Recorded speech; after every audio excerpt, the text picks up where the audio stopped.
over approximately 2 billion of the world's 6.1 billion people. The colossal wealth of the Vatican includes enormous investments with the Rothschilds in Britain, France, and the USA, and with giant oil and weapons corporations like Shell and General Electric. The Vatican solid gold bullion worth billions is stored with the Rothschild-controlled Bank of England and the U.S. Federal Reserve Bank.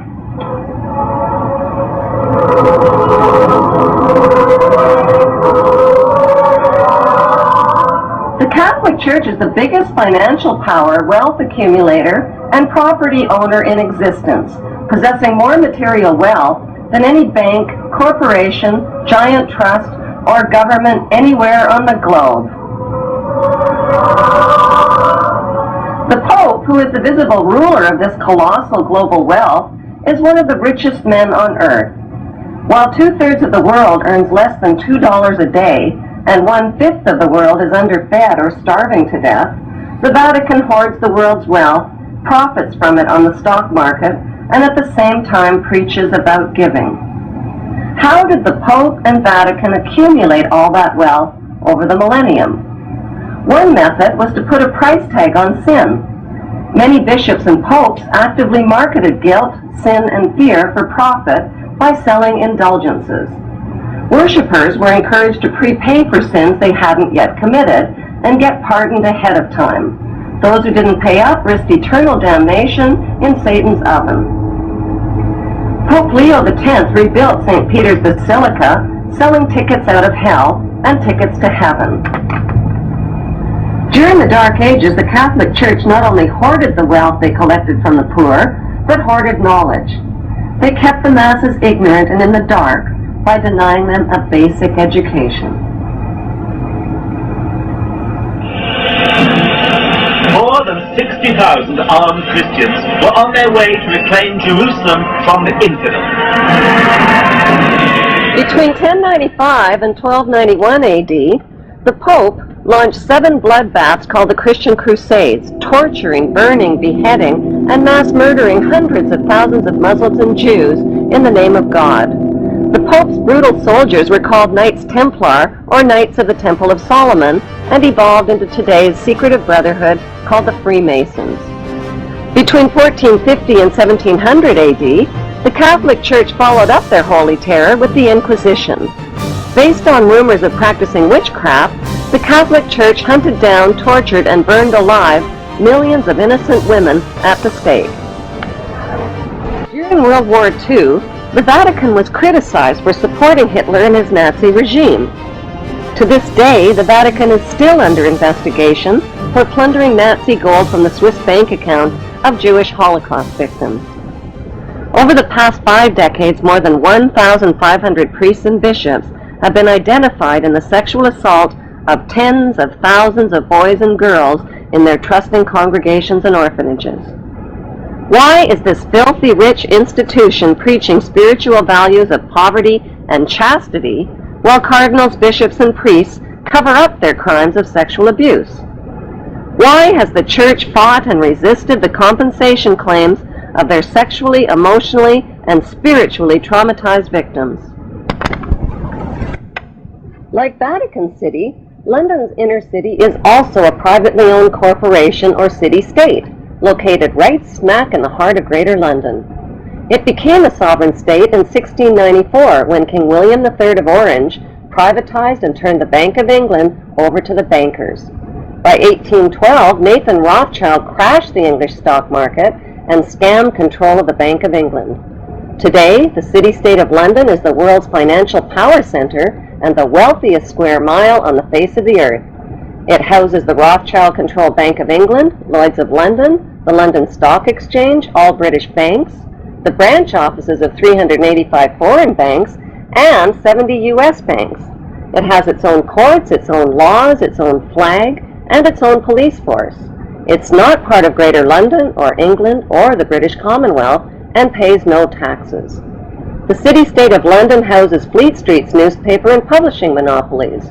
It is also the headquarters for worldwide English Freemasonry and headquarters for the worldwide money cartel known as the Crown. Contrary to popular belief, the Crown is not the royal family or the British monarch. The Crown is the private corporate city-state of London. It has a council of 12 members who rule the corporation under a mayor called the Lord Mayor. The Lord Mayor and his 12-member council serve as proxies or representatives who sit in for 13 of the world's wealthiest, most powerful banking families. This ring of 13 ruling families includes the Rothschild family, the Warburg family, the Oppenheimer family, and the Schiff family. These families and their descendants run the Crown Corporation of London. The Crown Corporation holds the title to worldwide Crown land in Crown colonies like Canada, Australia, and New Zealand. The British Parliament and the British Prime Minister serve as a public front for the hidden power of these ruling Crown families. Like the city-state of London and the Vatican, a third city-state was officially created in 1982. That city-state is called the District of Columbia and is located on 10 square miles of land in the heart of Washington. The District of Columbia flies its own flag and has its own independent constitution. Although geographically separate, the city-states of London, the Vatican, and the District of Columbia are one interlocking empire called Empire of the City. The flag of Washington's District of Columbia has 3 red stars, one for each city-state in the 3-city empire. This corporate empire of 3 city-states controls the world economically through London's inner city, militarily through the District of Columbia, and spiritually through the Vatican. The Constitution for the District of Columbia operates under a tyrannical Roman law known as Lex Fori, which bears no resemblance to the U.S. Constitution. When Congress passed the Act of 1871, it created a separate corporate government for the District of Columbia. This treasonous act allowed the District of Columbia to operate as a corporation outside the original Constitution of the United States and outside of the best interests of American citizens.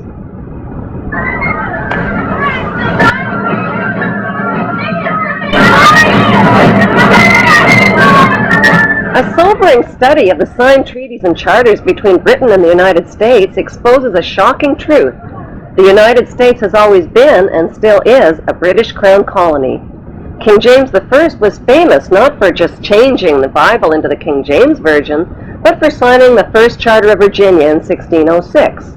That charter granted America's British forefathers a license to settle and colonize America.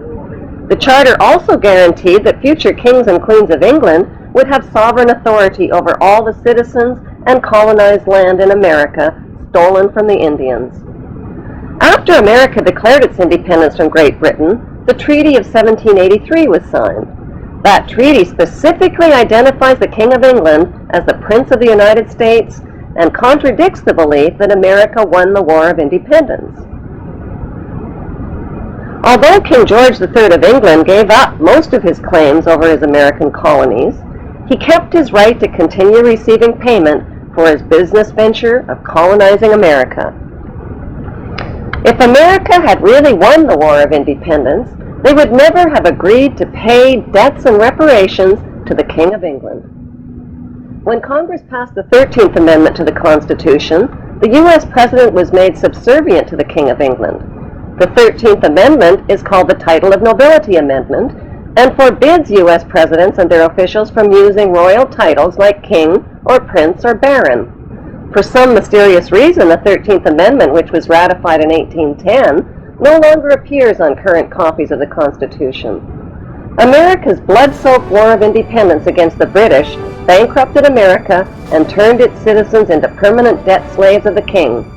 In the War of 1812, the British torched and burned to the ground the White House and all U.S. government buildings and destroyed ratification records of the U.S. Constitution. 1 century later, a corrupt U.S. Congress committed the biggest theft in world history. They passed Paul Warburg's Federal Reserve Act in 1913, handing over America's gold and silver reserves and total control of America's economy to the Rothschild banksters. Most Americans still believe that the Fed or Federal Reserve is the government. It is not. The Fed is a privately owned banking system whose majority Class A shareholders are the Rothschilds, Warburgs, Kuhn & Loeb, J.P. Morgan, Rockefeller, Israel Seif, and the Lehman Brothers. This private banking cartel is the Fed and is never audited and never pays taxes. They print and design America's money, which displays their symbols of an Egyptian pyramid, a Masonic all-seeing eye, and the words, "In God we trust." Who exactly is the God they trust? They also collect American taxpayers' money through the IRS. Then they loan it back again with interest to pay for roads, bridges, and other public works.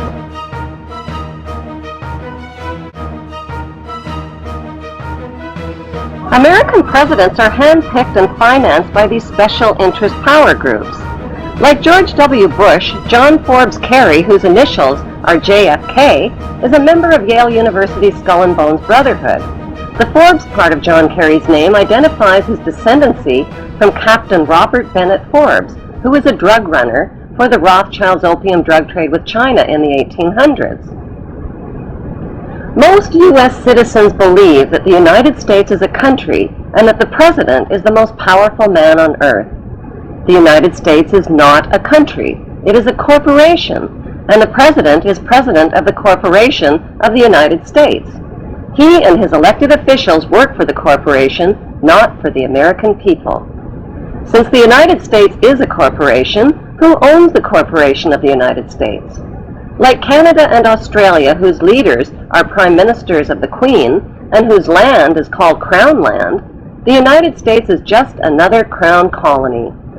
Crown colonies are controlled by the empire of 3 city-states.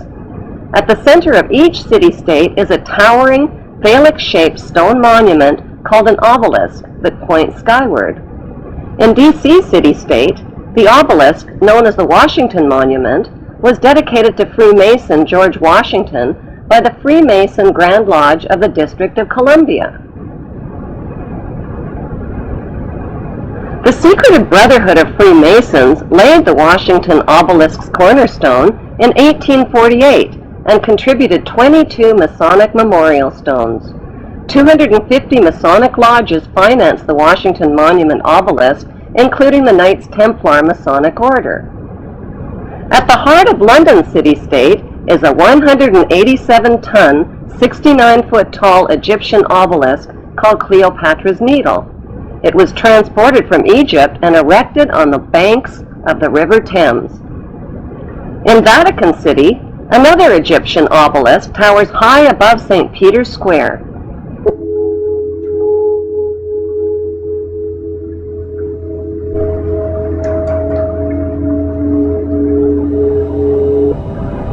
What exactly is an obelisk? Obelisks are phallic-shaped monuments honoring the pagan sun god of ancient Egypt called Amun-Ra. The spirit of this pagan god is said to reside within the obelisk. Obelisks symbolize the phallus and fertility.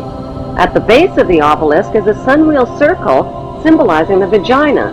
Together, they depict male and female sexual union.